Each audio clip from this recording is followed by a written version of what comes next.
بسم اللہ الرحمن الرحیم۔ آج ہم آپ کو سنائیں گے بخاری شریف کی پہلی اور آخری حدیث۔ کہ بخاری شریف کی پہلی حدیث ہے علقمۃ بن وقاص اللیثی یقول سمعت عمر بن الخطاب رضی اللہ تعالی عنہ علی المنبر قال سمعت رسول اللہ صلی اللہ تعالی علیہ وآلہ وسلم یقول انما الاعمال بالنیات وَإِنَّمَا لِكُلِّ امْرِئٍ مَّا نَوَىٰ فمن كانت هجرته الى دنیا يصيبها او الى امرأة ينكحها فہجرته ما ہاجر الیہ۔ حضرت علقمہ بن وقاص رضی اللہ تعالیٰ عنہ فرماتے ہیں کہ میں نے حضرت عمر فاروق رضی اللہ تعالیٰ عنہ کو فرماتے ہوئے سنا منبر پر، کہ حضرت عمر فاروق رضی اللہ تعالیٰ عنہ منبر پر فرما رہے تھے کہ نبی کریم صلی اللہ تعالیٰ علیہ وآلہ وسلم فرماتے ہیں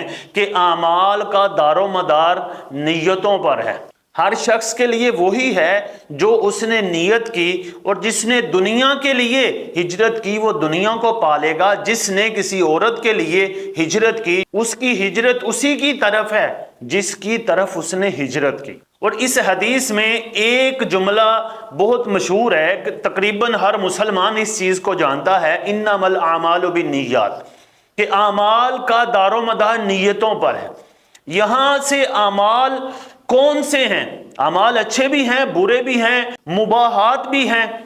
اعمال سے مراد اچھے اور مباحات ہیں، برے اعمال نہیں کہ ہم غلط کام کریں، جھوٹ بولیں، چغلی کریں، غیبت کریں، گناہ کر کے ہر طرح کی برائی کر کے ہم یہ سمجھیں کہ ہماری نیت اچھی تھی۔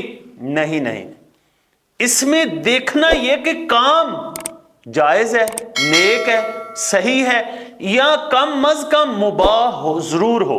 مباح اس کام کو کہتے ہیں کہ جس کا کرنا اور نہ کرنا دونوں برابر ہوں، لیکن اگر اس کو اچھی نیت کے ساتھ کریں گے تو امید ہے کہ اللہ اجر دے گا۔ اور نیت کے اوپر نبی علیہ السلام کی اور حدیثیں بھی ہیں کہ نبی کریم صلی اللہ تعالی علیہ وآلہ وسلم نے فرمایا نیت المومن خیر من عملہ، مومن کی نیت اس کے عمل سے اچھی ہے۔ اور ایک اور حدیث میں ہے کہ اگر کسی بندے نے اچھا کام کرنے کی نیت کی اور کام اس سے نہ ہو سکا، اس کو اس نیت کا ایک ثواب ضرور ملے گا۔ اور ایک اور حدیث کہ نبی کریم صلی اللہ تعالی علیہ وآلہ وسلم نے فرمایا کہ بندے کو اچھی نیت جنت میں داخل کرے گی، اگر بندے کی بری نیت ہو تو اثر ضرور ہوتا ہے۔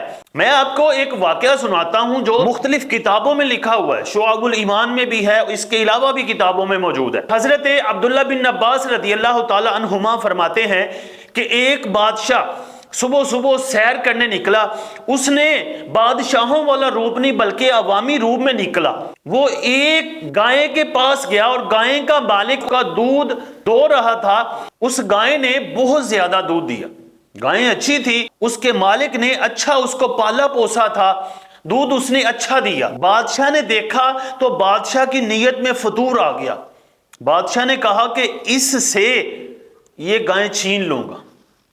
اگلے دن بادشاہ پھر گیا، جب اس نے چھیننے کے ارادے سے گائے کو دیکھا اور پھر دودھ اس کے مالک گائے کے مالک نے دویا تو اس نے دودھ بہت کم دیا، اور جو گائے کا مالک تھا وہ بہت عقل مند تھا، اس نے کہا لگتا ہے کہ ہمارے ملک کے بادشاہ نے ظلم کا ارادہ کر لیا ہے، اسی لیے ہمارے دودھ سے برکت ختم ہو گئی ہے۔ بادشاہ نے یہ بات سنی اور حیران رہ گیا کہ یار میں اتنے ظلم کرتا ہوں تو ملک میں برکت کیسے آئے گی؟ بادشاہ نے اسی وقت نیت بدلی کہ اب میں اس سے چھینوں گا نہیں۔ اگلے دن جب بادشاہ نے دیکھا تو گائے نے اتنا ہی دودھ دیا جتنا پہلے دن دیا تھا۔ یعنی نیت کا اتنا فرق ہوتا ہے کہ اللہ تعالیٰ نیت کی برکت سے چیز میں کتنی برکت ڈالتا ہے۔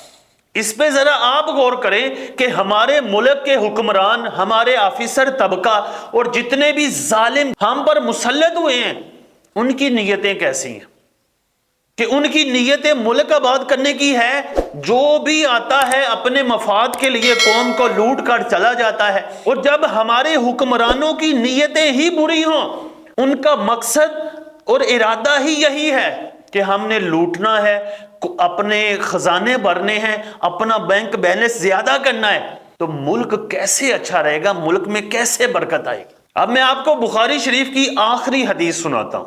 عن ابی ہریرہ رضی اللہ عنہ قال قال النبی صلی اللہ تعالی علیہ وآلہ وسلم کلمتان حبیبتان الی الرحمن خفیفتان علی اللسان ثقیلتان فی المیزان سبحان اللہ و بحمدہ سبحان اللہ العظیم۔ حضرت ابو ہریرہ رضی اللہ تعالیٰ عنہ روایت کرتے ہیں کہ نبی کریم صلی اللہ تعالی علیہ وآلہ وسلم نے فرمایا، دو کلمے ہیں جو رحمان کو بڑے محبوب ہے اور زبان پر بہت آسان ہے اور میزان میں بہت وزنی ہے، یعنی لفظ تھوڑے ہیں لیکن ان کا ثواب زیادہ ہے۔ جب ایک شخص ایک لمحے میں، ایک سیکنڈ کے بھی کچھ حصے میں سبحان اللہ و بحمدہ پڑھ لے گا، سبحان اللہ العظیم پڑھ لے گا، تو اس کو اللہ تعالیٰ بے شمار اجر عطا کرے گا۔ پڑھنے میں تو یہ بالکل آسان ہے، لیکن یہ بات اسی کے لیے ہے جس نے پڑھنا ہو،